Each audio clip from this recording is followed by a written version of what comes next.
This is an area that I'm really passionate about, young people.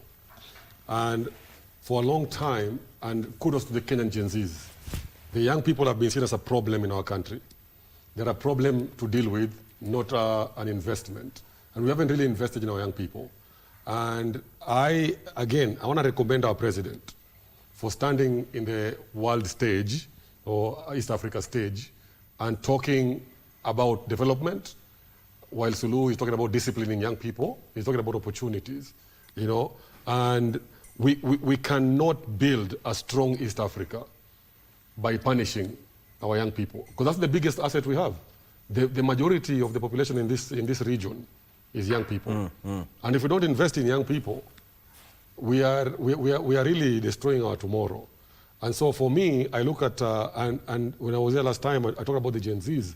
And I agree with the engineer here that there's a big appetite for politics in this country. And young people are refusing to be the leaders of tomorrow.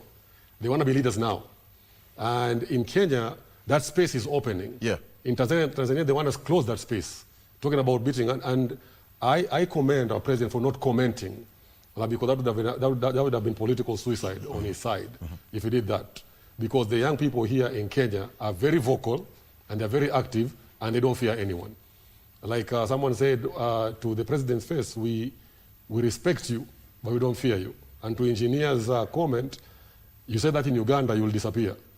You said that in Uganda, in Tanzania, God help you. But in Kenya, you can say that and live to see the next day.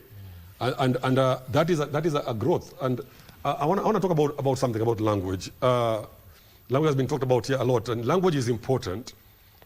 For me, I want to make it very clear that English is not a measure of intelligence.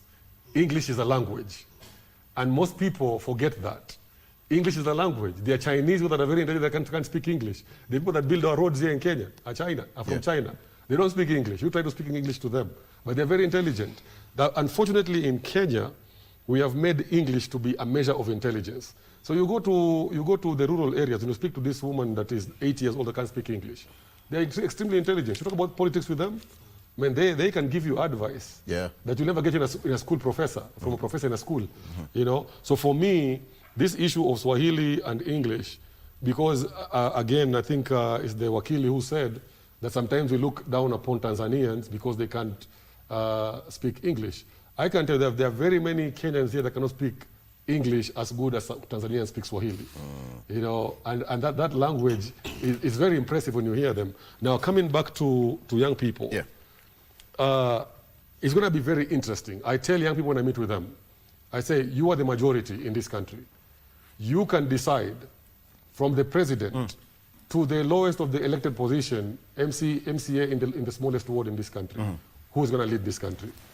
And the leaders of this country have not invested in young people. They have used young people as a ladder to get into power. And once they get up there, they kick that ladder because they know in 5 years there's going to be more young people to exploit. And for me, I tell young people, you need to say in your mind, enough is enough. You can't be used. So like in this speech yesterday, the president talked very, very well about young people. And I love what he said about young people. But again, for me, the measure of the impact of that speech is not the number that I put out there.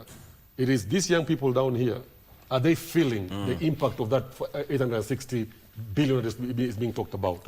And the reality is they're not.